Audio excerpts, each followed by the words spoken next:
This podcast is brought to you with limited interruption by Rudy Luther Toyota. Whether looking for an exciting brand new Toyota, a certified pre-owned vehicle, or getting quality routine maintenance and service for your vehicle, Rudy Luther Toyota is the place to go. Rudy Luther Toyota, the southeast corner of 394 and 169 in Golden Valley.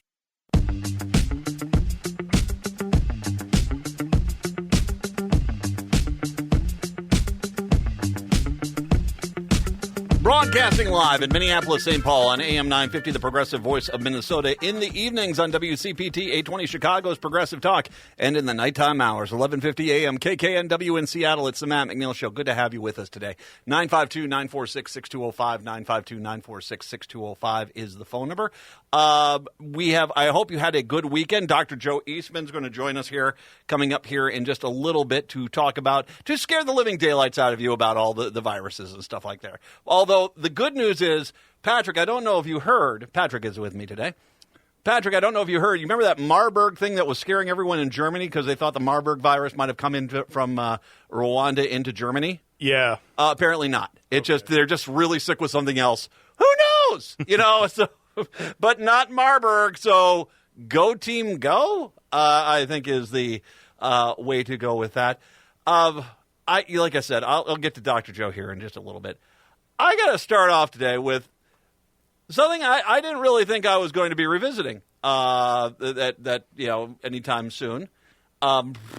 Yeah. So back in 2016, and mainly for the folks in Chicago, Seattle, we had a little bit of a discussion here about locker room talk, about things that you generally, as a guy, do or don't say in the locker room. Because this came to light due to the debacle that was Donald Trump's Access Hollywood tape, where he talks about raping a married woman. Let's make sure we call it what it was. He talked about raping her. You can do what you want. You're famous. You're rich. They'll let you do whatever you want. He talks about raping a married woman. That's Donald Trump.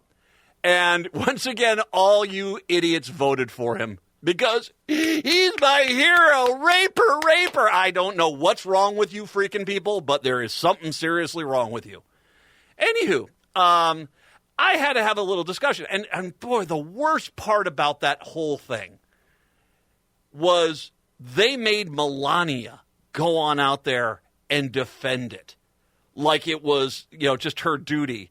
And locker room talk. That was their whole thing. It was just locker room. It's just stuff you say in the locker room, And I had to feel like it was my duty to say, okay, no, we don't talk about committing crimes in the locker room. Raping married women. We don't do that.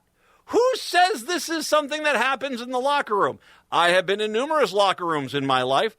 I'm at a gym facility now. And occasionally I'm in the men's locker room. And it's not a lot of chatting. And you know why? Because there are a lot of naked guys there. And, it's kind of more of a, hey, you know what? I really want to get out of here. I don't want to necessarily get into long, heartfelt conversations with, Grandpa over here as he dries his crotch area. I don't need to do that. That is not what I want. But, there are some people that have conversations while you're in the gym, in the locker room, and there is nothing more enjoyable than trying to just, do everything you can just to look at the ground in front of you while a 70-year-old man sits and dries himself and tells you about, how about that Vikings offense? You're like, oh, my God, man. All right. I'll be outside. You want to have a conversation? We'll go outside in clothes. I don't want to be in here. It's, just the way it is. And there are some people that came at me after that, like, just because you're afraid. It's not that I'm afraid. It's that I don't really want to have conversations with people naked. I'm just not the naked conversation type of guy. Well, but no, not random men in a locker room facility. I have never in my entire life heard of anyone wanting to just strike up a conversation about, let me tell you who I want to rape today. That's never happened in a locker room. So this entire argument of it was just locker room talk, maybe in a prison, but not in normal society. I felt I had to explain that to everybody because that was the argument, strangely enough, a lot of people accepted as factual. Donald Trump this weekend decided on a stage to go on and talk about another man's crotch for a few minutes on stage.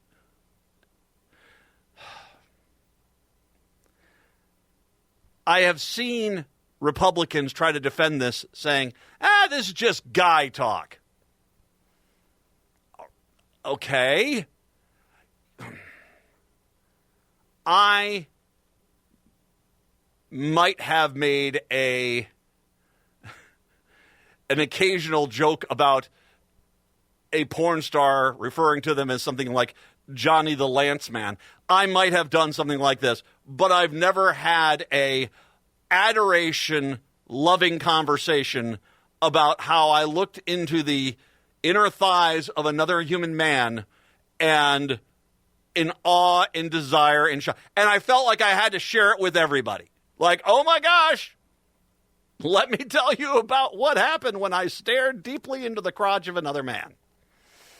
No, that's not something I've ever really said. Now, I have been around. I mean, once again, the argument is this is just standard talk that guys, when guys get around, can't stop talking about other guys' junk. That's the argument that they're trying to make here. Yeah. Now, once again, this is nothing against, say, the gay community. They get a few drinks in them. They want to talk about, knock yourself out. Oh, you go. But we're not talking about random, like I walk into the office today. Hey, Bob, let me tell you about Steve's crank. I tell you about Bozo the Clown. You know what I mean? No, this is not, as you can tell, this is not something that just slips off the tongue. You know, I got those reports for you. And by the way, have you seen Bob over here? Oh, my gosh. Talk about Mount Rushmore. You know, no. These are not things that people say. Now, I have been out with guys who have, hey, man, you know, that guy over there, man, you know. No, I don't. Because once again, I get into a group shower environment. I'm not looking to send postcards. You know, I'm not looking, where's the gift shop after this experience? No. There's a shower up, get cleaned up, toweled off, dressed, out the door. No, I don't want to have a conversation with you. I'm not grabbing the zoom lens, the binoculars. That's not me. That's just not who I am. I don't need to. I don't feel there's a desire to. But occasionally I have run into someone who has done this. They're weird. Let me just start there first.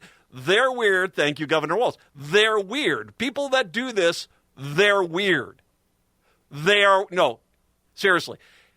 If just an everyday conversation, you have brought up another man's, just in, saying, hey, I was going to go down to the grocery store. By the way, if you've ever done that, you're weird. You are weird. But even the weirdos that have done this have only done this, will maybe mention it. Maybe. Mention it for 20, 30 seconds at most until they realize everyone else is like, yee, dude, you're weird. And then all of a sudden it's like, hey, how about those Vikings defense? And it's like they try to change the subject because they realize, oh, no one else really cares that much, nor wants to hear about a detailed description of another man's elbow joint. How about the elbow joint? Yes, okay. That's just not something there. let alone a few minutes in front of a... Let me tell you something about Arnold Palmer.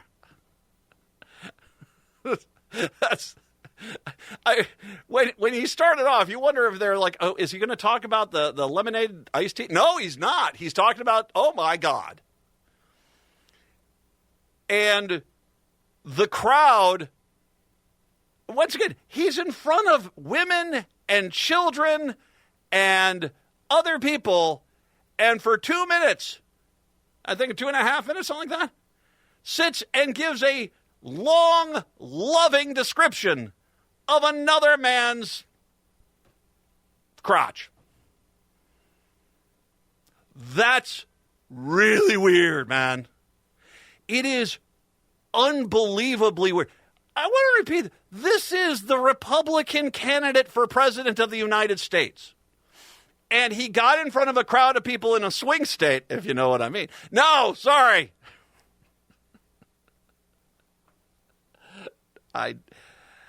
Yeah. This is one of those stories where I've got to be careful.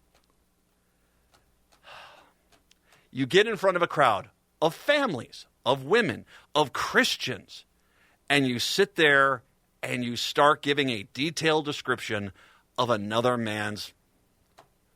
Wow.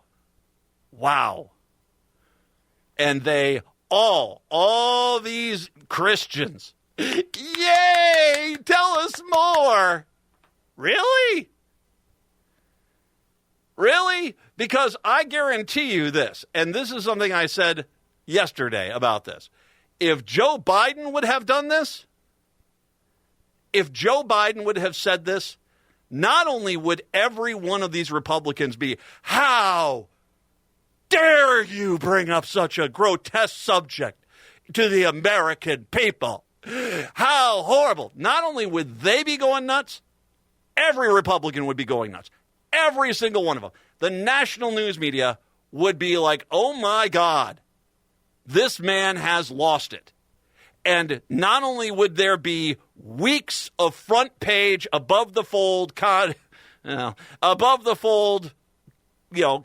in the newspapers, but every editorial staff in the country, every editorial staff in the country would be out there writing a letter saying he needs to resign immediately. How dare he take American politics into such a gutter? Even Arnold Palmer's family is like, what are you doing? And yet, what happens yesterday? The national news media shrugs for about 6 hours, saying, what are you supposed to do?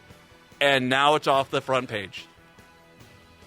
Yeah, this timeline sucks. It's the Matt McNeil Show.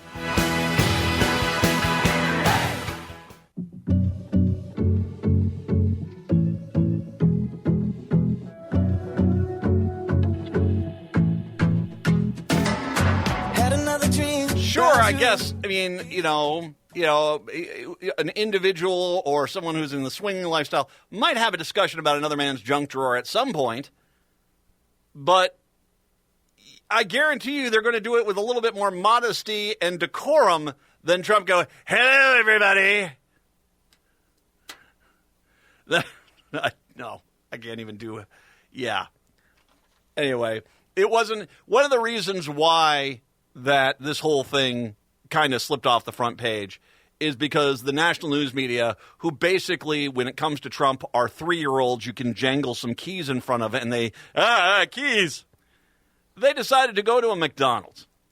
This past Sunday, Donald Trump made a campaign stop at a McDonald's in Feasterville, Pennsylvania, where he donned on an apron. Oh, I imagine McDonald's is just loving the fact that one of their franchisees basically handed over their store and made their entire freaking brand political. I guarantee you. And the guy from the Feasterville store, this is not about politics. We welcome in everybody. Yeah, you're saying that as you proudly welcome in one side because you basically have taken the McDonald's brand and turned it into a Trump brand. And I guarantee you, there are high-level meetings at the McDonald's Corporation going on today about how the hell we deal with this. Hey, we were just trying to roll out the all-chicken Big Mac.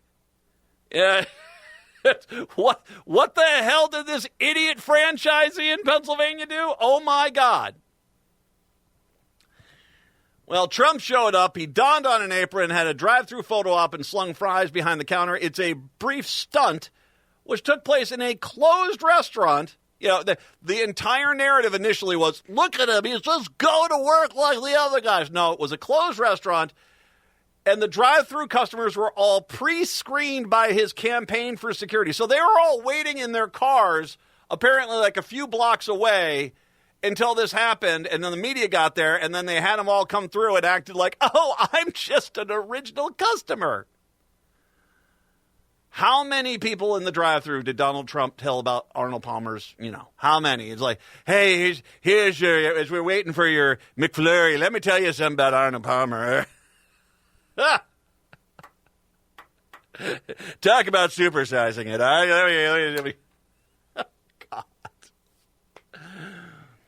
The former president has grown increasingly fixated on Vice President Kamala Harris' own background in fast food. I'm looking for a job, Trump said to the owner of the Pennsylvania McDonald's location.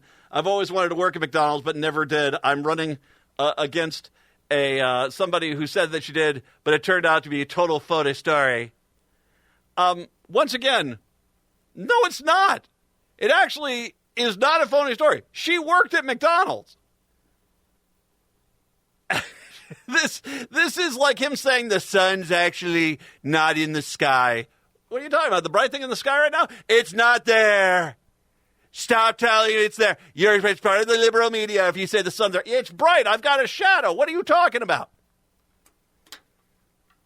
In August, the Harris campaign launched an ad highlighting her upbringing and experience. It featured time working at McDonald's while earning her degree at Howard University, positioning Harris as someone who understands the challenges faced by everyday Americans. Harris has referenced this work in previous campaigns as well. Despite this, Trump and his allies have repeated the baseless assertion that Harris is lying about working at McDonald's because it was not listed on her resume. Because, when you're becoming the Attorney General of the state of California, your merit badges for Boy Scouts and Girl Scouts, those should be listed as well. I think you're past that. Seriously. That's the only reason that a respected legal mind who has held prior to being a U.S. Senator, 2 high-level jobs within the legal side of politics, the city attorney for San Francisco and the attorney general for the state of California, she held those 2 jobs. And they expect it's like, but wait a second here. You pulled 4 shifts at Dairy Queen. Why didn't you include that in your resume? You delivered a newspaper when you were 12. Why is that not there? He comes out and says, I worked 15 minutes more than Kamala. While standing in the drive-thru, Trump was asked multiple times if he supported raising the minimum wage during his first presidential campaign. Trump seemingly toyed with the idea of supporting a $10 minimum wage instead of the current rate of $7.25. But ultimately, he said he'd rather leave it to the states. In his response on Sunday, he similarly deflected, instead describing the experience of working at McDonald's as beautiful. Yeah, tried to do that for more than 15 minutes in a photo op and getting paid $7.25 an hour.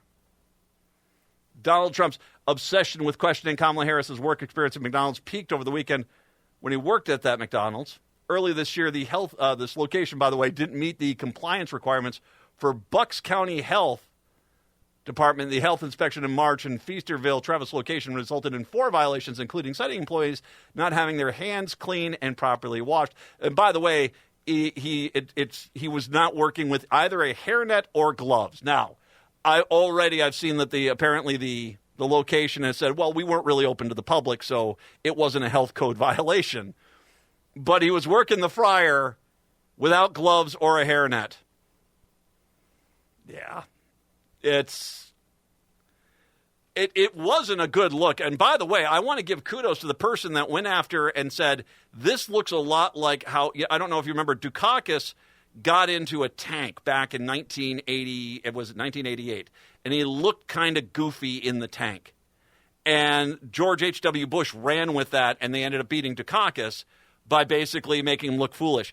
Trump looked really stupid yesterday. I mean, he looked really stupid yesterday. So I don't know what he thinks this stunt did for him, but it's already generated more memes than anything that any Democrat could ever do. I mean, I want to know.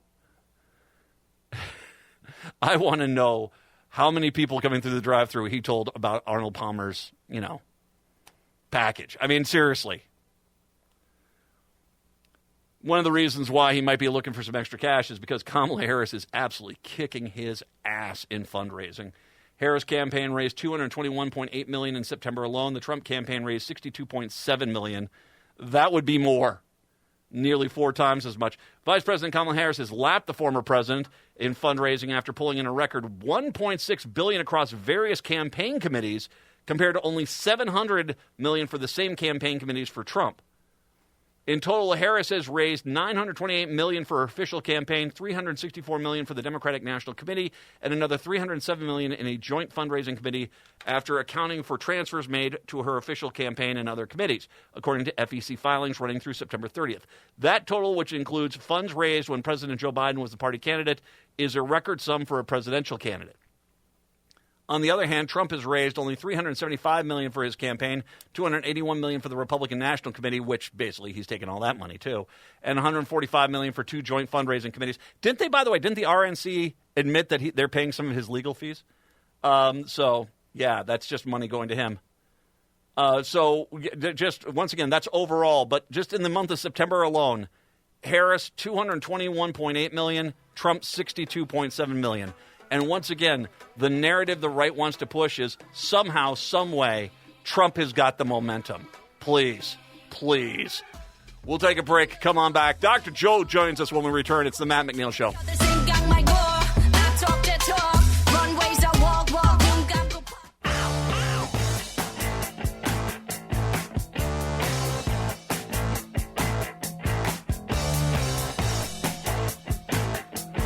Broadcasting in the evenings on WCPT 820 Chicago's Progressive Talk, in the nighttime hours, 1150 a.m. KKNW in Seattle, and of course in Minneapolis, St. Paul on AM 950, the Progressive Voice of Minnesota. It is the Matt McNeil Show for your Monday. Good to have you with us. Dr. Joe Eastman is our COVID and infectious disease expert. We have him on just because someone has to be telling the truth nowadays. And yeah, it's scary as hell, but we need to know what the heck's going on. Dr. Joe, of course, has a fantastic page and newsletter, which we'll link to a little bit later on, and he's kind enough today to join us to give us an update on how things are going across the globe. Hi, Dr. Joe. Hello, Matt. How are we doing today? I'm doing good. It sounds like I wanted to start with a smaller story, at least I'm hoping it stays a smaller story.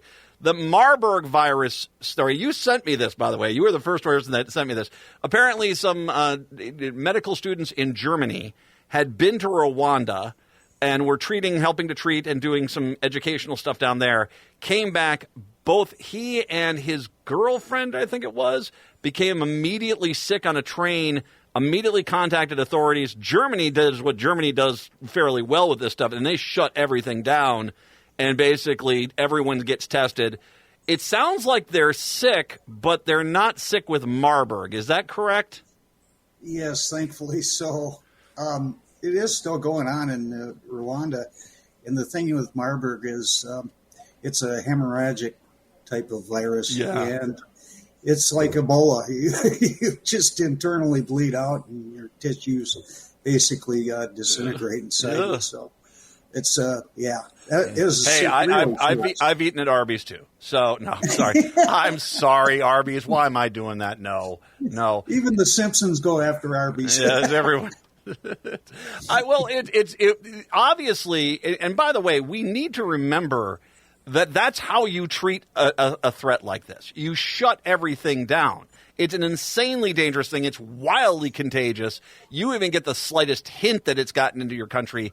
If you don't immediately shut down things and take it seriously, it can be wildly out of control before you even have the slightest idea what you're doing. Yeah, and I guess it's a model for what we don't do in this country now. I'm telling you, this H5N1 out, outbreak is really starting to frighten me. And the way it's structured, the USDA is more concerned about $172 billion a year in trade for our agricultural products. So, they got a kind of a dichotomy. They're supposed to protect our food supply and the farms and the herds and everything. And on the other hand, they're worried about the dollar amounts. And it's created an absolute mess then you got the FDA taking care of the milk, and then the CDC's doing the human component. Biden even started a office of what do they call that, pandemic preparedness and response policy. And the guy that took this over, he's like so confused. He doesn't know where to go to. And all these different bureaucracies are got their hands in different spots of what's going on. And it has not been coordinated. It has not been transparent. And this time of year, we could be in really big problems. And I can comment more on that if you'd like me to. Well, I think it's important for us to take a quick step back in case someone's out there listening. This is the avian flu that got into it's no longer just birds. It's into the mammal population. And earlier this year, people started pointing out that it seemed like it was it was moving from livestock into the farm workers. And there was multiple cases of this, and you brought up the point. There's, and I'm not exactly sure what the exact terminology is here. Is it a reassortment that basically that the virus will mutate into a way? Right now, it can't. At least we don't think it does. Move human to human, because if it does that, then we're in big trouble. That it basically comes from a mammal to a human, but it can't get transmitted to another human from that human. You had said that at one point there was 5 stages that virus had to go through to transcend to basically be able to go from human to human. And it sounds like, we've already had one case in Missouri. They were concerned. It doesn't sound like that was a human-to-human contact, though.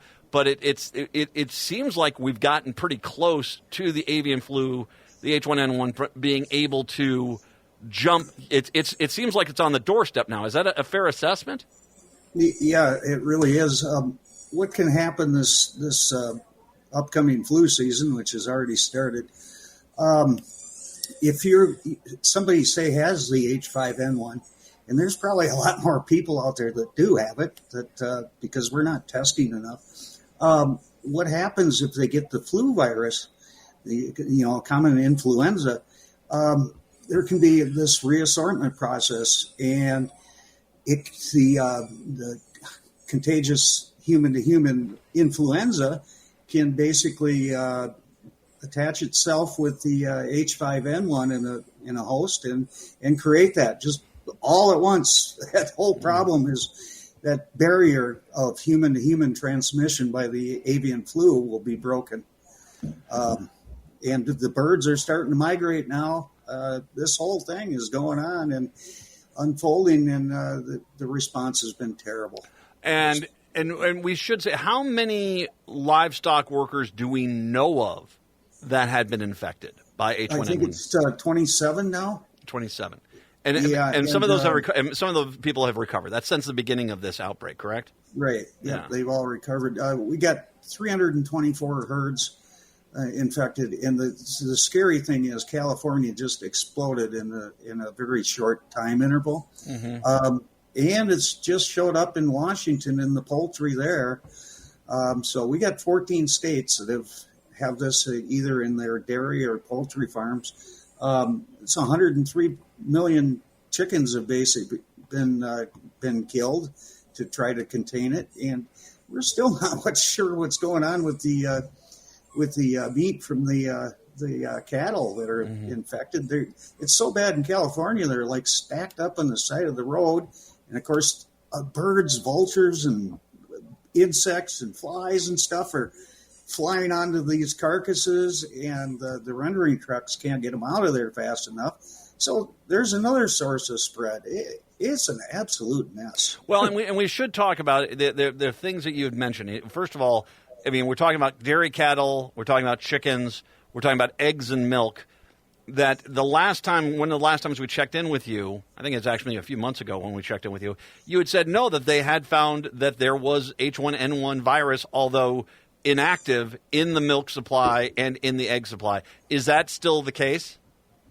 Yeah, it definitely is. And the thing is, we're just starting to understand our immune systems and how these basically fragments of the virus can evolve inside of our own bodies. So we don't know what the exact effects are going to be from this. So I'm still drinking oat milk myself. Okay, so I'm drinking bubbly. I mean, it's horrible on cereal, but fine. All right. So, but okay, but you have, all right. So you have, okay. We talk about milk. We talk about eggs.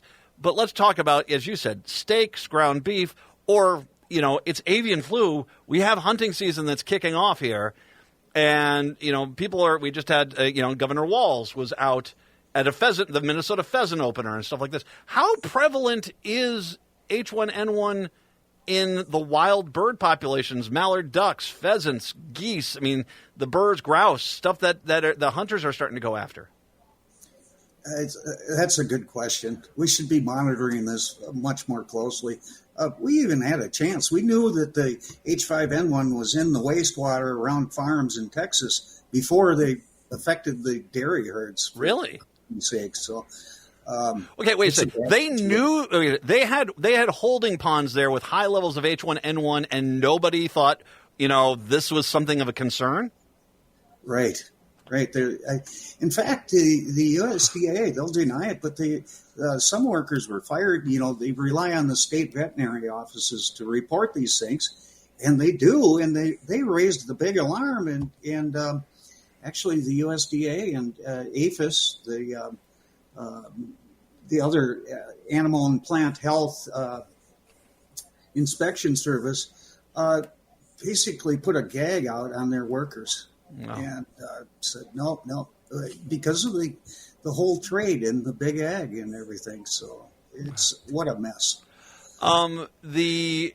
Is it something? Okay, so I remember when we talked a little bit about, and I talked with some other politicians about chronic wasting disease, a disease that travels among deer herds, and that I think in the state of Ohio they actually had to cancel the deer hunting season because the chronic wasting disease, CWD, was so prevalent that they had to do this.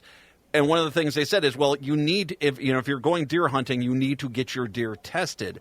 Is that your advice in regards to any poultry items? Is there an option for that in most states where if you shoot a duck, you shoot a pheasant, that you can take it to somebody and they can test it to see if it's okay? Not that I know of. Okay. Should be. Yeah. All right. I'm back. I'm going to do the rest of this interview under the desk. Okay. In the fetal position.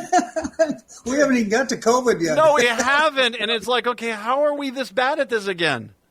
You had to bring up the chronic wasting disease. I had kind of left that off my radar for a while now. Well, oh, Lord. Well, they've at least and I think faced with the financial complexities of canceling deer hunting season in some of these states where it is a massive moneymaker for rural communities, that they all of a sudden started taking that more seriously. And I guess, is that what it's going to take? Is it's going to take, we're jeopardizing the potential, duck hunting season, pheasant hunting season. These things are in jeopardy because we're not taking, avian flu seriously. And even though it's in our dairy and meat supply and our milk supply, it's only when it gets to the potential financial complications and impacts of canceling a bird season that people take it seriously. That's the scary part. Yeah, I think the first thing we need to do is fire Tom Vilsack from head of the USDA. I don't know if you remember, but he was also the executive and president of the U.S. Dairy Council. So You don't think he has a conflict of Yeah, interest? a conflict of interest. He just rolling in his vats of money. Yeah, God. And the vets even wrote him and state officials and said, we need to get on this right now. And it was like over a month before they even responded. The USD responded to these officials. I mean, that's how bad it is. There was the last thing I'll bring up here about H1N1 before we go to COVID after the break is you had said there is a vaccine for H1N1. But it wasn't very available. There just wasn't a lot of doses of it. Has that been changed? At least has that element ramped up somewhat, that they're getting more vials of that ready to go in case something does go wrong? Well, no, it hasn't changed. The stockpile is still just miserably low. They can actually vaccinate the cattle, but they're not sure if it's going to work against this current strain of H5N1. You'd think you would want to know that right now, wouldn't you? It's like, good grief. Well, I tell you, and by the way, it's H5N1. I think I said H1N1. H5N1. Yeah, well, I mean, okay, the cows aside, I like cows. They're kind of cool. Can we use that on the humans at least? I mean, is there any motivation to get the farm workers vaccinated at this point? Yeah, that's what Finland did. Well, Finland. Okay, that's good. I've been looking for a reason to go to Helsinki, and so there we go. A safer quality of life. Go Finland. My God. Yes, by all means. Yeah. But we don't know the effectiveness of it. So, you'd think you'd have that be testing this like crazy and doing all the genomic sequencing and all this stuff should be done, and none of it's happening.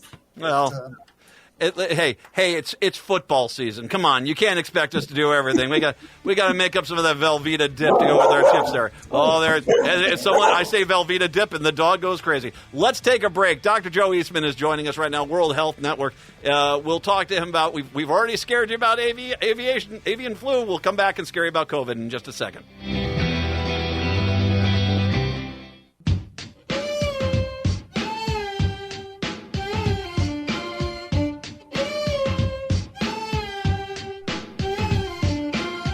It's the Matt McNeil Show on your Monday. Dr. Joe Eastman, kind enough to join us to talk about all the COVIDs and good stuff like that we just try to ignore nowadays. But the reality is we should be paying very close attention to this stuff. COVID. Let's get to the latest there. Where are things at with COVID here in the United States? Actually, we're in kind of a lull right now. Good. Yeah, it's and a lull is now defined as around 350,000 new daily infections. So, a lull, you say? Exactly. 350,000 national new infections every day, and that's the good news. That's the good news. Yeah. Oh boy, since June of 20th of this year, we've had 128 million people infected with COVID. Yeah, wow. That's a scary number, and you figure about 10% of those, maybe somewhere around there, are going to have long-term health issues. Well, and correct me if I'm wrong, but traditionally, as we've gone 2020, 2021, 2022, 2020 up to now, it generally is we see a peak right around the beginning of the school year, around September, and then it gets lulls down, and then we get smacked with it come Thanksgiving, Christmas. Is that the right pattern that we've seen? Annually? We get that summer wave, but this one has just persisted like crazy due to the KP 3.1.1 strain or variant. And right now, the next one to kind of blow through it is XEC, it's called. And that's a recombinant of two different variants. And it's going to really shoot through the roof here over the next month and a half, 2 months. I'm not sure what's behind that. There's about 4 or 5 candidates that I'm keeping my eye on that are also have some really incredible immune escape ability, and those will probably be the ones that will show up just in time for the Christmas holidays. Well, and and New Year's. Here's your stocking stuffer. Okay, XEC, is it? XEC, I think is how you said it, correct? Yep. All right. Yep. Where is that? Has that been showing up in any? What states have you started seeing the rise in that one in? California is experiencing it right now after just a horrific KP 3.1 wave that they just had. And that's starting. It's really picking up, but nationally, it's doubled in the last month, and I predict it will overtake the KP 3.1.1, according to my model too, sometime in early to mid November, and then probably peak about a month to a month and a half later. So that could still be the fuel for our happy holidays. So okay, now that's the second time we brought up California. Now with the H5N1, and now the XEC. Is there something particular about California that they're failing to do, or is it just the fact that it's a big populous state and they basically the idea of putting up rules and now to deal with communicable diseases is so political winning theory that they basically no one wants to do anything. Yeah, that's precisely right. It is a big state, and they got dengue fever that's still hanging around there too, which used to be a tropical virus from mosquitoes. So yeah, California is kind of, remember it used to start in New York and then spread across the country. Yeah. Nope, not anymore. Every region of the globe is unique, and there's some countries that are getting peaks from completely different variants than what we're getting. So the thing that's really got me concerned, and I hope people will take this to heart, is excuse me, a recent study came out and they estimate the long COVID in kids 6 to 11 years and then 12 to 17 years is between 10 and 20%.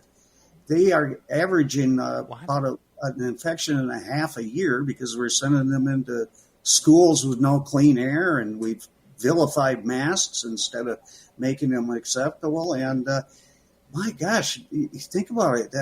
We were having some of the worst test scores in schools and things, and they wanted to blame it on the lockdowns. It's like, no. Every time this virus infects the kids, it's every organ is fair game with this thing, and it's particularly damaging, of course, to the brain. These recent strains, and cognitive decline is pretty bad. I want to repeat what you said. They said within the two different age groups of kids that the long COVID is there between 10 and 20% of the kids in those age brackets has long COVID. Yep. Wow. It's about 6 million children that we've given them probably a lifetime of disease. But don't worry, they'll spend a lot of money to deny it. Because terrified, that's what they do. They're terrified of admitting it, so they have to pay for it. So they'll spend millions and millions of dollars denying, it had nothing to do with us, before finally, 60 Minutes did a story. Yeah, it was us. Our bad. That's where this is going to go. By the way, there's one thing I forgot to say about H5N1. Study just came out last couple of days. If it does go human to human, they estimate 33 million worldwide will die within 6 months. That's how bad that thing is going to be. So we got to stop that, and we got to stop this COVID days. Okay, it's not sustainable. What we can only do, get the flu shot. Because and just really quick, how bad's flu been right now? Not too bad right now. It's starting earlier than normal as it has during the COVID pandemic. So, but I got a feeling it's going to really take off here very shortly. And your protection, like you say, get your flu shot. But the vaccines are a good protection against long COVID, too. Mm-hmm. And our children, jeepers creepers, they're going into these schools and getting infected at an incredible rate. Yeah. It's not right. Get your flu shot. Get your latest COVID booster. It's, it might not be perfect, but it's something at least, right? Right. Exactly. And then wear your masks or you get on out. NBA season, you're our official Timberwolves guy. The Minnesota Timberwolves. You're excited about the T-Wolves this year? I can't wait. Tomorrow, first game against the Lakers, but I'm still still pretty bitten by the Lynx game last night. Oh, I'll tell you what, coming up in the next hour, I'm going to start with that. I'll start with that a little bit great. here. All right. Dr. Joe Eastman, once again, we'll get his newsletter. I'll get the link for that a little bit later on. Thank you very much, Dr. Joe. I really appreciate all the time you give us today, okay? Thank you very much. Chicago, Seattle, talk to you later. Minneapolis, St. Paul, hour 2 up next.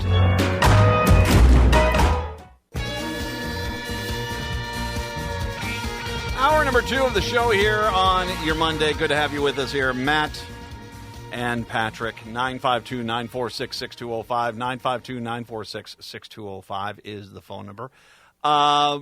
Guest free, so you're more than welcome to chime in on things today. We have to start with the Minnesota Lynx, because Patrick, and I'm sure you've caught this as well. Obviously let's go back to the Olympics. The Olympics women's basketball final, which up until this moment was probably the best women's basketball championship game we've ever had. Although I think the game last night ended up horribly, flawed. But we'll get to that in a second. But remember, at the end of that game, the French team comes down the court. They have one chance to make a shot. They take the shot. They shoot it. It lands. And it was a 2-point shot. At no point did the referees, even though it would be great drama, come back and say, yeah, it was close enough, because it was pretty clear it wasn't. And as hard as that was, in Paris, in front of those fans who were pretty much all for France, they made the right call, and the United States won the gold medal in women's basketball. Sometimes being a good referee doesn't mean you just pander to what the crowd wants. You have to basically do what you want to do. Did you see what happened at the end of regulation last night in that game? I did, yes. Yeah. Correct me if I'm wrong. New York has one chance to tie the game. They're down by 2. Who is the player that basically traveled if anything tells you that the WNBA is like the NBA now, it's that they don't call traveling in the NBA, and they now apparently don't call traveling in the WNBA either, because she took, 6 steps? Yeah, it was Brianna Stewart. Brianna Stewart took 6 steps with the ball, came in to take a shot, was not fouled. Now, that is not my personal opinion. Watch the play. She wasn't fouled. She was not fouled. She had the ball. Her hand. You can see her hand clearly on the ball, not on a hand, not on a wrist. She was in the process of disputing the shot legally. Would you agree with that? Yes. Yes. So they miss the travel. They appoint a foul. She takes the 2 free throws. It goes to overtime. The New York Liberty win this. That was it's the problem with this series. This was, up until that point, the best women's basketball series I had ever seen. It was phenomenal. And then the referees inserted themselves in the game and basically allowed, by not calling the clear traveling. That's one that they need to explain. How in the world did you guys miss her taking 6 steps without dribbling the ball? That one it was bad. But it's even after reviewing the play, they said there was a foul when there clearly was no foul. There is a legitimacy, and Minnesota Lynx head coach Cheryl Reeve is livid at this, and I think justifiably so, because that was the Lynx's championship, and the ref stepped in and gave it to the New York Liberty. It was pretty rough. Yeah, and another thing I'll say, and I was listening to the news this morning, so a difference between the NBA and the WNBA is when the NBA has a challenge or a review, it goes to some guys in an off-site compound to review the play and tell the officials this is what to call. But apparently in the WNBA, the officials review their own call and make the decision on the call that they made on the floor. So there was incentive to say, we don't want to admit we were wrong. Well, and also, once again, You have people who have the guts to say, I'm sorry, home team France, that was a 2-point shot. If this same refereeing crew was refereeing that game, and they would have said, oh, I'm sorry, France got it, and we're going to call it a 3-point shot just because we want drama. Stolen, the Lynx coach did during a post-game comments after the Liberty hosted the trophy with 67-62 win in overtime. All the headlines will be, Reeves cries foul, bring it on, Reeves said, bring it on, because this blank was stolen for us, bring it on. Reeves wasn't the only one taking umbrage with the foul on Lynx center Alana Smith. After 5 seconds, with 5 seconds to go in the fourth quarter, the call sent the Liberty's Breanna Stewart to the free throw line where she made the 2 shots, and they went into the extra time. LeBron James said, I'm sorry, but that wasn't a foul. Let the damn players dictate the outcome of the close battle to tested games. Another person posted, ref just stole the championship. New York free throws, 25. Minnesota free throws, 8, including Stewart being gifted 2 free throws after traveling and not getting touched with 5 seconds left. Absolute garbage. The Lynx got robbed. And what a lot of people are pointing out is something else that happened. And I want to give this example today, too, about what happened in the Texas-Georgia college football game. A game marred by Texas fans throwing trash on the field. The incident began late in the third quarter with Texas trailing 23-8. Now, this is a huge game. This is number 1 Texas versus number 4 Georgia. Referees called a pass interference penalty that initially negated an interception and 36-yard return from Longhorn safety Jahad Breran, to which brought the crowd to their feet.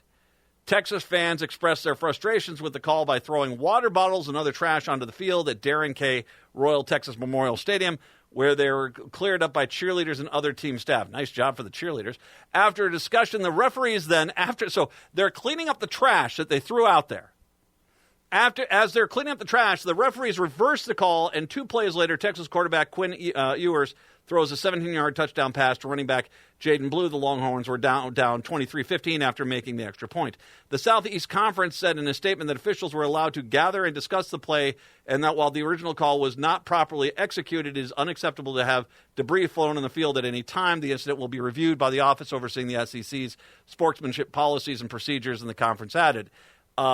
They did fine them today $250,000, which is a drop in the bucket. I mean, that's not going to feel it, and they're not going to feel a damn thing.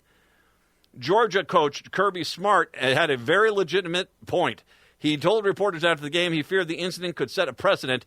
I won't comment because I want to respect the wishes of the SEC office, but I will say now we have a precedent that if you throw a bunch of stuff on the field and endanger athletes, that you got a chance to get your call reversed, and that's unfortunate because, to me, that's dangerous. Now, what I imagine will happen is when the SEC has one of their less prestigious teams, maybe a Kentucky or an Arkansas or a Vanderbilt, do this, then that's when they'll throw the $3 million fine. But they won't do this with these big programs because they don't want to look like they're doing it. But he's making the point. You basically incentivized the fans to basically, and that's what it looks like happened. They got scared. The referees got scared in Texas and revisited the call and overturned the call at that point.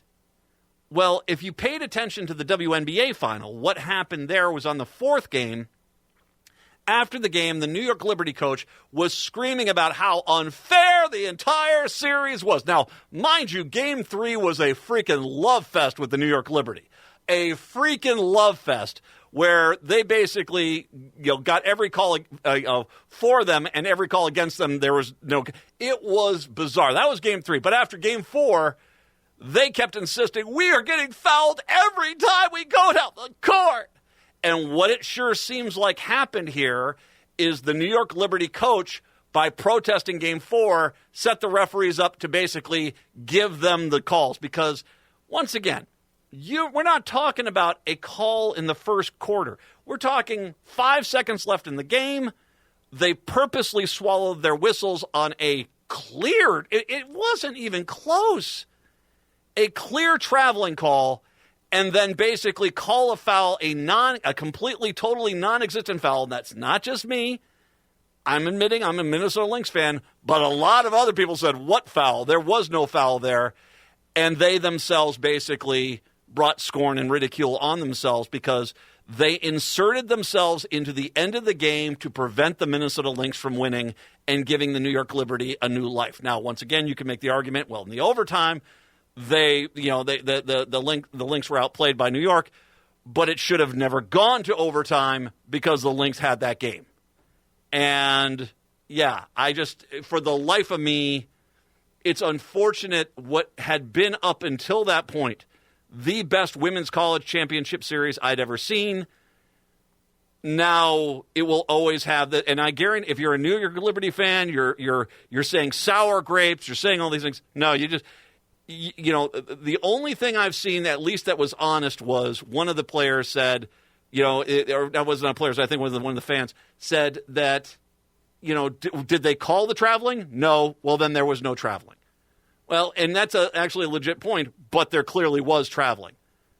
And you can sit there and say, if the referees didn't call it, then why should we feel bad about a call not being made? It's a real shame because that felt like the WNBA purposely trying to punish the Minnesota Lynx, that they wanted the Liberty to win, and they were not going to let the Lynx go through there and do the unexpected and win the championship series. And all you did was besmirch your own title.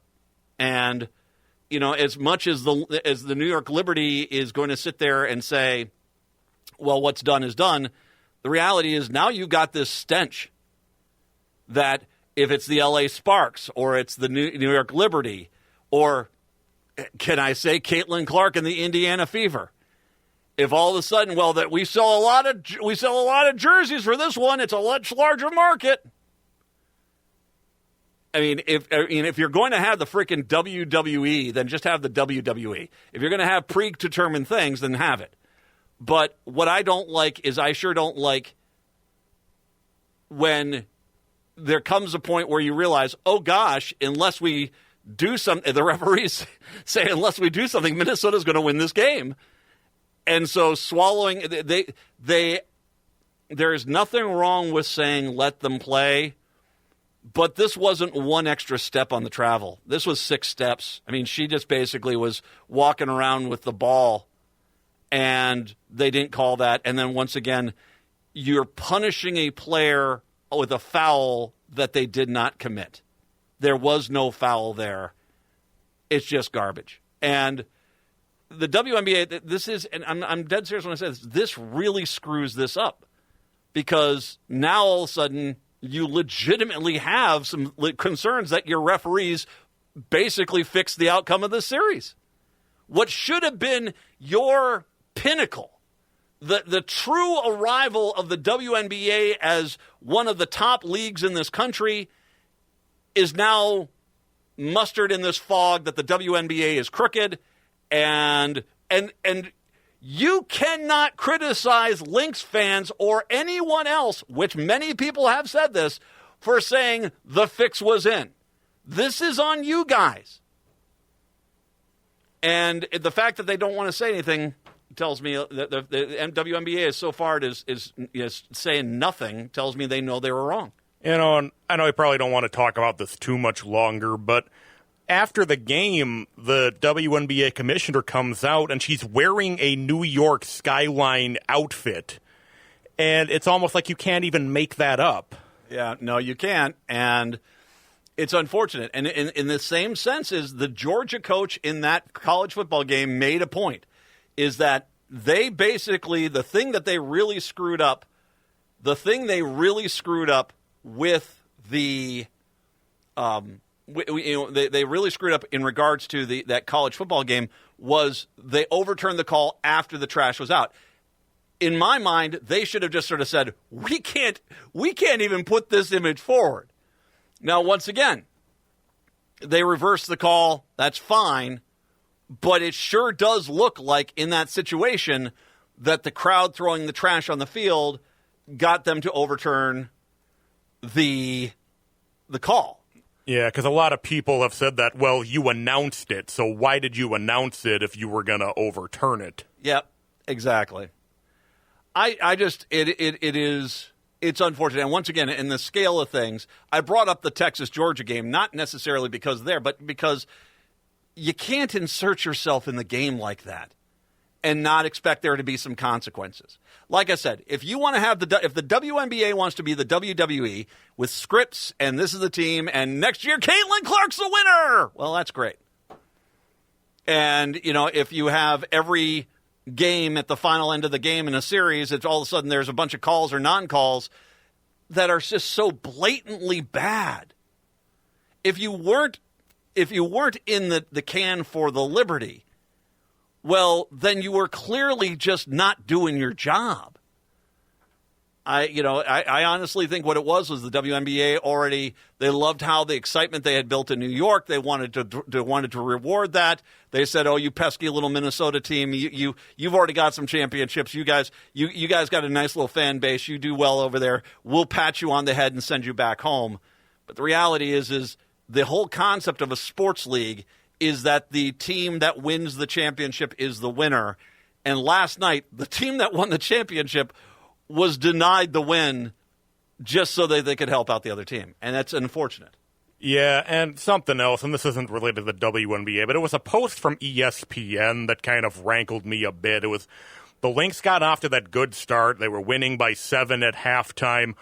And at the bottom of the photo image was a couple of sad-looking Liberty players, like ESPN was saying, this was their title. This is their time. Like, what's going on? And it just kind of like, it's like ESPN was basically saying, like, this was supposed to be their title. I saw ESPN's coverage this morning. They basically, the Liberty were the best. There wasn't anything, so they made a bad call. What are you going to do? Well, not make the bad call, especially once again, this wasn't in the second quarter. This was the last 5 seconds of the game. You swallowed the whistle on a clear travel call, and then you blew the whistle on a non-existent foul call. That's just crap. That's just crap. And I agree with Cheryl Reeves 100%. I agree with the team, because how are you a Lynx player or a Lynx fan? How does the NBA even come back to you and say, well, give it a shot next time, and as long as it's not Caitlin Clark or the Liberty or the Sparks out in L.A., as long as it's not one of those teams, we're swearing that we'll give you a shot. Screw you. And maybe this is the true emergence of the WNBA. You can screw this up just as much as the Major League Baseball screwed up World Series, where they found there were cheaters and they let them go. The entire concussion fiasco in the NFL, or the NBA, where you actually had referees calling games because they were betting on them. So I guess congratulations, WNBA. Your incompetency has lifted you to the upper echelon. I should mention, we have tickets this week to give away to Maz Jobrani over at the Varsity Theater. Now, this is an international comedy tour coming to the Varsity Theater Friday, November 15th.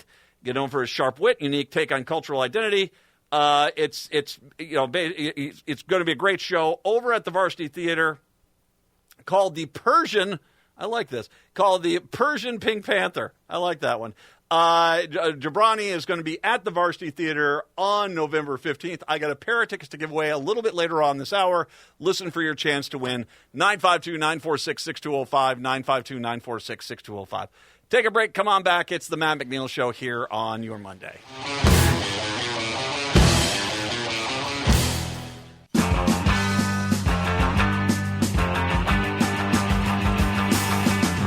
AM 950, the progressive voice of Minnesota. I will say this. I was wrong about the Vikings yesterday, but here's the thing.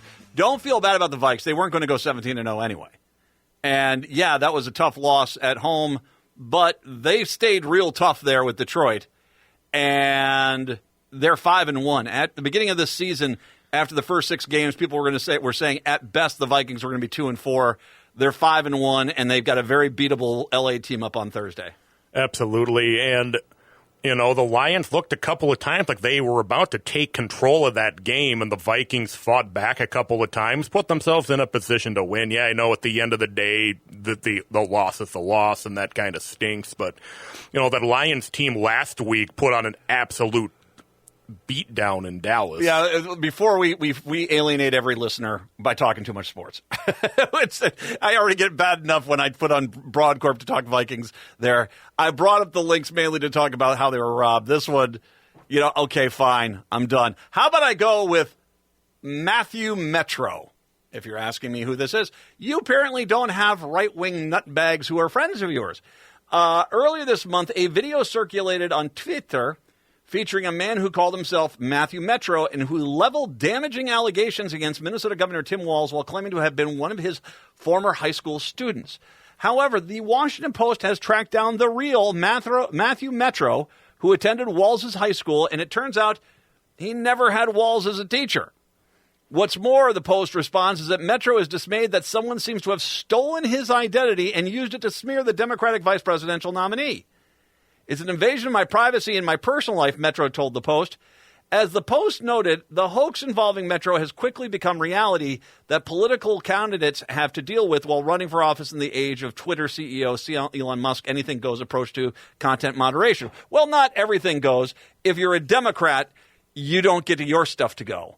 He's already, I mean, let's be honest. The same guy that sat there and said, I'm for freedom of speech. He is silencing so many left-wingers right now on Twitter. I mean, he is silencing so many left-wingers on Twitter because he wants this very specific narrative. So, like every other conservative, he basically says, I want to try to stop something when what he really wants to do is he wants to ramp that up to an extreme, because that's what they're doing on Twitter.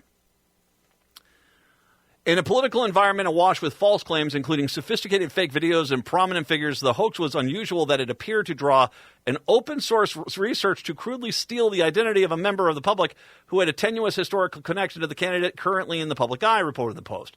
Moreover, the former student appeared to have been selected because personal details about his real life, among them his sexual orientation, figured into the fabricated claim and could be seen as corroborating it.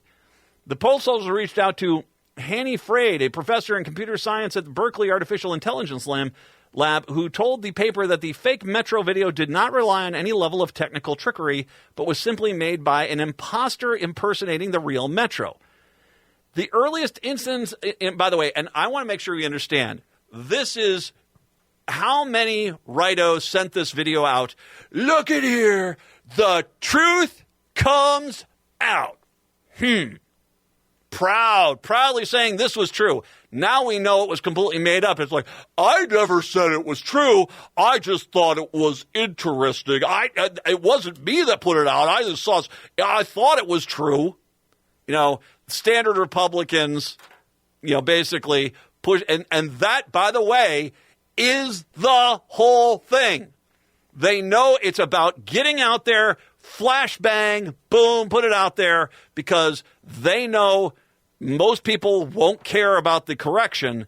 They'll only care about this. And the people that they really want to talk to with this crap, the right-wing MAGA lovers, they're basically out there say that it's true. There's nothing you can say. This is true. It's always been true. It's always going to be true. Because that's what the whole point is. The earliest instance, I want to make sure we go through how this happens. And listen just this whole thing. The earliest instance of the video that the Post could find online was published just after noon on Wednesday by a Twitter account using Metro's name and its user and display names. Metro told the Post he had no connection with the Twitter account. User and display names can be changed at any time. The account was created in October of 2023. So this was... The account was up, but it did not probably read Metro's name on the account at the time it was created. It was just a sleeper cell account, for lack of a better way to say it. When it came time to activate it, they changed the name, they put it out there, and there you went. The video containing the false allegation against Walz attracted little attention until several hours after it was posted.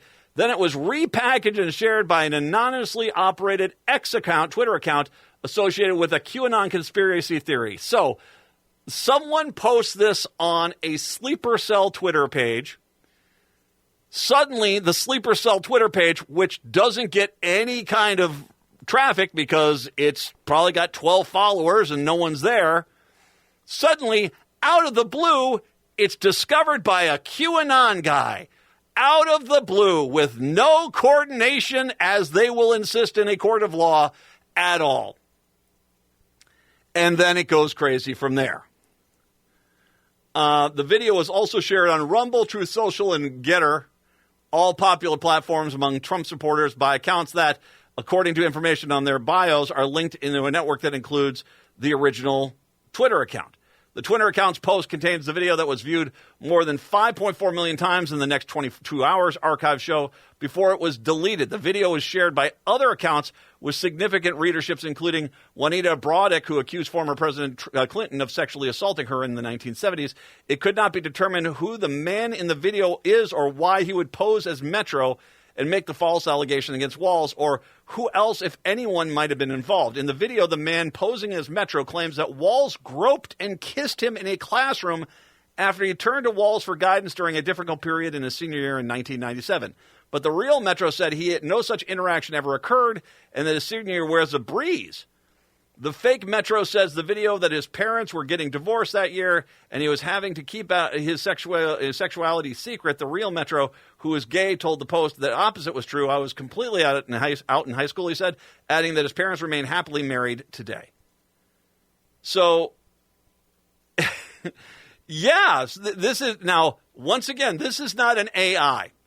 I'm not sure who exactly is the person that's Metro Matthew in the fake video, but I'm going to guarantee one of two things about that individual. Either he's dead because they don't want anyone finding out who is behind this, or he got contacted right away saying, you say a thing, we are going to sue you for everything you've got. The question here is now, can you track this person down? Because my experience has been with these is that this is probably someone who does this for a living, acting for a living. And they probably hired this person to do this thing, probably wasn't aware that it was a thing, was that there was a real Matthew Metro, and read the thing and thought he was just doing something for this. And now all of a sudden he's going to be accused of identity theft. And if he is still alive, and I'm dead serious, I think that there's a decent chance the people behind this probably off the dude and he's nowhere to be found. But if he is alive, and he is found, well, he's going to have to explain why he basically said he was someone he wasn't, while he stole someone's identity. And I know that these people are going to say, we're going to sue you if you tell anything, but when you're looking at jail time, well, it will be interesting to see what happens here.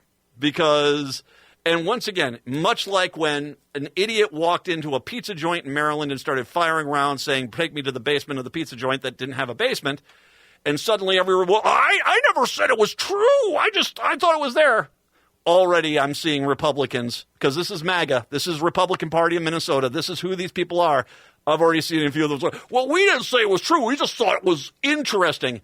After they said, oh, my God, the truth is out about Governor Walz. So that's you were implying it was true. And now you're trying to cover yourself. Shame on you guys. Just shame on you. And I know that doesn't matter to me. It's probably a badge of honor. You're probably thinking about Arnold Palmer's crotch at this point as you get excited about me, saying shame on you. But you're horrible human beings. And at the end of the day, you know that. You're a horrible people. And I hope they find this guy, and I hope we find out exactly who was involved, because it will be hilarious to see that person say, for 3 months, say, I had nothing to do with this, and then one day quietly walk into court and say, I'd like to plead guilty, but I don't want to make a comment or anything. Yeah, of course. 952-946-6205, 952-946-6205. We'll take a break. Come on back. It's the Matt McNeil Show here on your Monday. Hey, baby. Baby, it's hard inside. You're running across my mind. I was twisted, I was over. AM 950, the progressive voice of Minnesota. It is the Matt McNeil Show. 952-946-6205, 952-946-6205. We have a pair of tickets right now to go see Maz Jobrani over at the Varsity Theater. His comedy tour is coming, Mr. International Comedy Tour at the Varsity Theater, Friday, November 15th. I got a pair of tickets, caller number 5, 952-946-6205, 952-946-6205. Caller number 5, you get a pair of tickets to go see Maz Jobrani over at the Varsity Theater, Friday, November 15th. Good luck on that. 952-946-6205, 952-946-6205. Now, changing subjects, I've not been the biggest supporter of when it comes to charter schools. And the reason why is that I just look at the numbers. I look at the numbers, and they consistently, this is as a option for education. It basically diverts money away from the public education system and consistently scores dramatically less than the public school system does in regards to testing. It is not a good thing. And I know there's a handful of good charter schools out there where they basically are very specialized. Not only are they getting some state dollars, but there's lots of fundraising and checks getting written and stuff like that, and they make a pretty decent school. This is not about whether there are any good charter schools. There are a handful. But as good as those charter schools are, the fact that they still overall score around 10 points less than the public school system in math and science and English tells you how much worse the other charter schools are. It really is bad. And the problem is that when you're looking at a for-profit model, I know everyone will say, well, the priority is teaching and educating the kids. Everyone says that. But there's a difference when a public school says that and an entity that's got has got a for-profit basis to it says that. Because it's not necessarily the same. When you have a state-run, a county-run, a school district-run public school, there truly isn't as much as people sit there and scream about, oh, they're wasting taxpayer dollars, the reality is that it's a system that is not geared on a profit margin. It is unfortunate. One of the largest charter schools in Minnesota is on the brink of collapse after its leaders gambled on an expensive and allegedly improper expansion into Burnsville that put it in deep financial crisis. Step Academy, which enrolls 783 students in its campuses in St. Paul and Burnsville, has been repeatedly cited for contract violations by Innovative Quality Schools, the nonprofit that oversees the school and its authorizer for the Minnesota Department of Education. In an October 4th letter, IQS warned step leaders that the school's finances are in an incredibly fragile state. Now, once again, I want to make sure I'm very clear about something. You got private schools that are out there. Those are for-profit. They're generally a for-profit model. When you get out of the charter school, you're diverting money away from the public school system with the government oversight and putting it into a charter school. And sometimes you're getting good results with that. The vast majority of times you're not getting good results with that. What you don't have, whether or not it's a profit model for profit margins for the people involved, or it's a model that prevents individuals from recklessly spending money without input from the community, that you're trying to make something into a grander thing, that's where you get into a problem. And that seems to be the second one, is what you seem to have going on in this case. Basically, the nonprofit, that the IQS is the nonprofit that oversees the school as an authorizer of the Minnesota Department of Education. In an October 4th letter, because we still have standards that you have to fulfill if you're a school in the state of Minnesota. In an October 4th letter, IQS warned step leaders that the school's finances are in an incredibly fragile state. To survive, the IQS said in the letter, STEP must take immediate and significant action, such as closing one of its 2 campuses. A week later, after IQS accused school leaders of failing to make necessary adjustments, the nonprofit threatened to terminate STEP's contract. In a follow-up letter, such actions have typically led to the closure of the charter schools because they are not allowed to operate without an authorizer. If STEP shuts down, it would be the largest charter school failures in Minnesota history. So far this year, 9 of the 181 charter schools operating in the state at the beginning of 2024 have closed. 9! It's October of 2024. And 9 of them have already closed. You know what hasn't closed? 9 hasn't closed? Public schools. We haven't had that happen. The most since the first charter school failure in 1996. The state records show that in a 5-page statement in the Minnesota Star Tribune, longtime school director Mustafa Ibrahim blamed STEP's financial problems on IQS. Okay. He said the nonprofit has abused its power by creating unnecessary barriers and distractions that have destabilized the school. Ibrahim accused IQS of attempting to wrest control of the school and replace its black leaders with hand-picked white professionals. Okay. The financial challenge we are facing directly linked to IQS's insistent meddling in our decision-making process and erosion of our autonomy, Ibrahim said in a statement. Their deliberate and discriminatory practices have consumed our time and resources, diverting our focus from core educational priorities. So IQS told you had to open up the Burnsville campus? Because I don't think that they had told you that. It sounds like that's where most of your financial problems have been. IQS first placed STEP in a probation act for contract violations in 2020.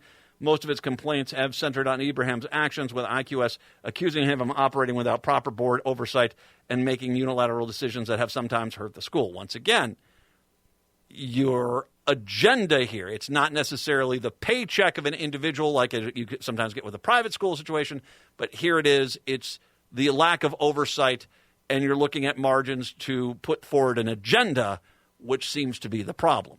And I got to be honest with you, IQS, and once again, let me describe what IQS's job is. The Innovative Quality Schools, a nonprofit that oversees the schools as an authorizer for the Minnesota Department of Education. You cannot, STEP just can't make this stuff up and educate a kid how they feel, is that they still have to follow state guidelines.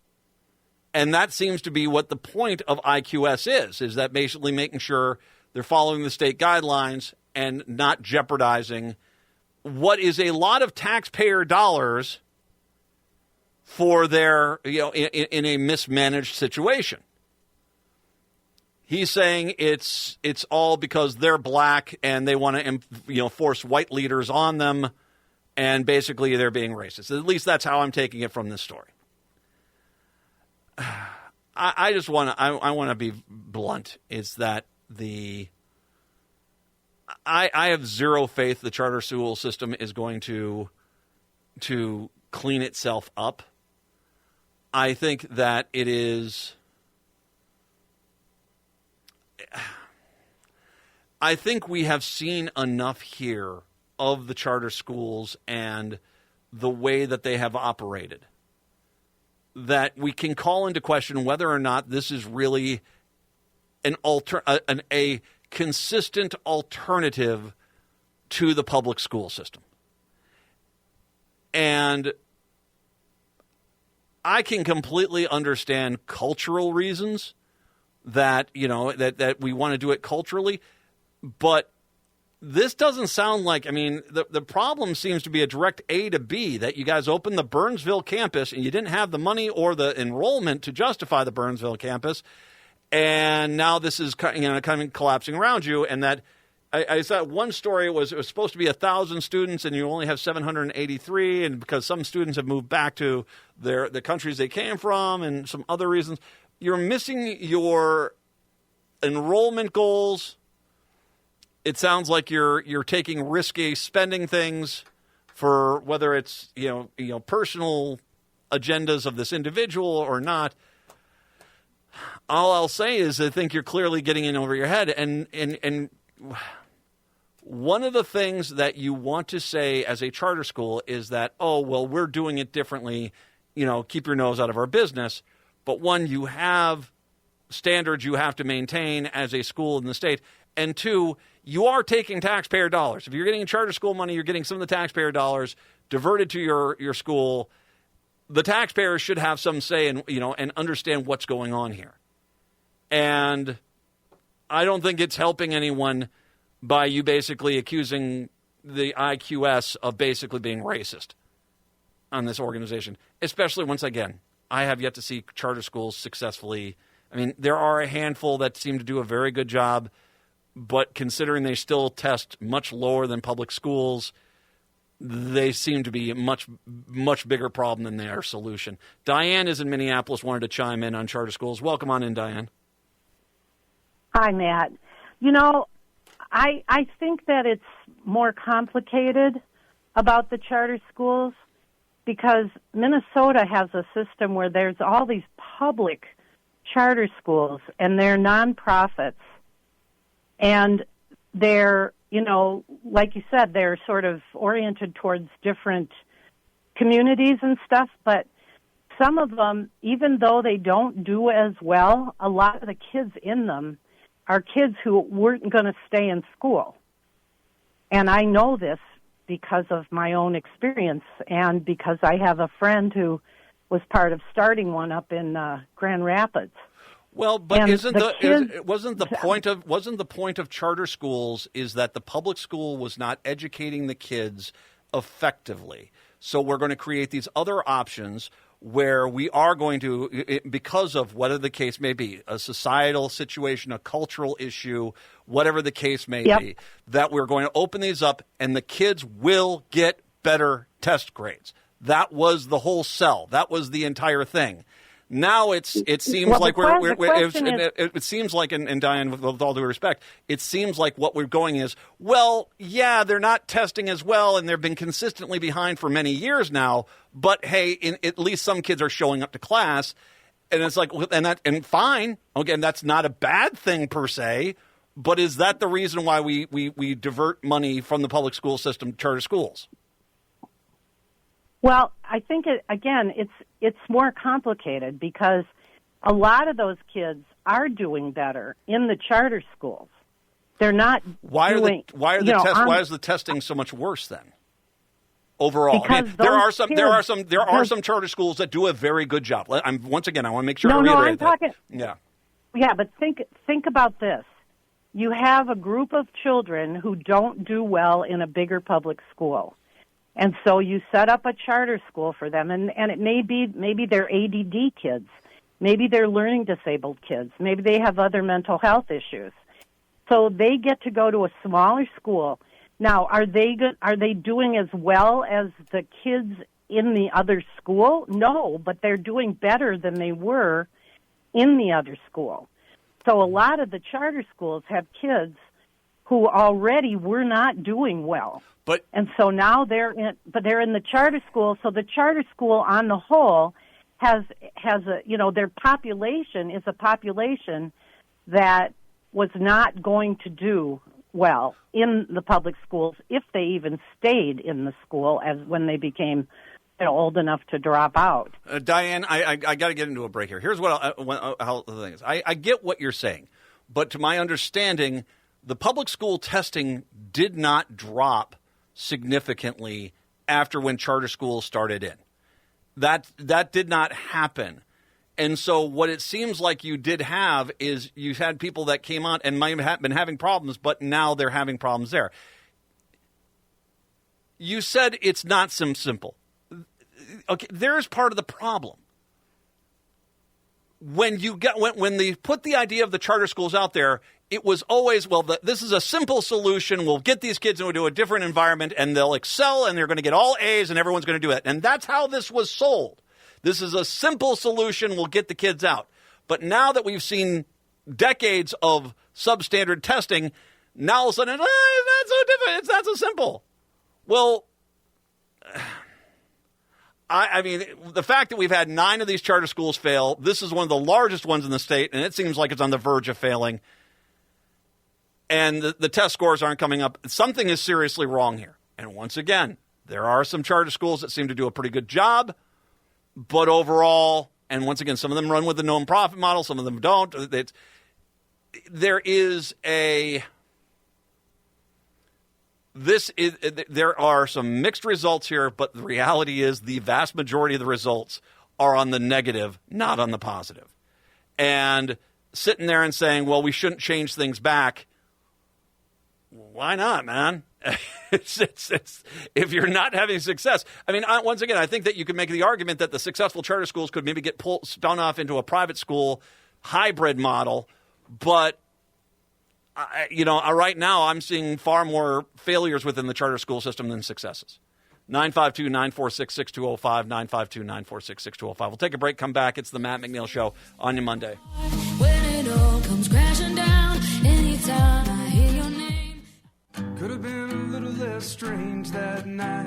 I was AM 950, the progressive voice of Minnesota. And while the truth is, I can buy the argument of a cultural or societal environment that's different, whether that's ADHD or they come from a different country and stuff like this. But where are the results then? Well, my kid's happier. Okay, but they're testing far behind the public school kids are. Well, but that's not important. Well, kind of that's the whole point, wasn't it? I mean, the whole point was we're not testing kids at a high enough rate on the public school system. The public school system failed us, so we need to start the charter school system. So we're going to do the charter school system, and that's not done nearly enough. And if, there are schools, and once again, there are schools, charter schools, where there is a societal or cultural element to it, and they are excelling, and that's great. But what is the difference between all the ones that are not succeeding and the ones that are? And why aren't we able to get those ones that are not succeeding up to the point where the other ones are? No one seems to have an answer to that. Native Roots Radio is up next. We're back tomorrow. Until then, see ya.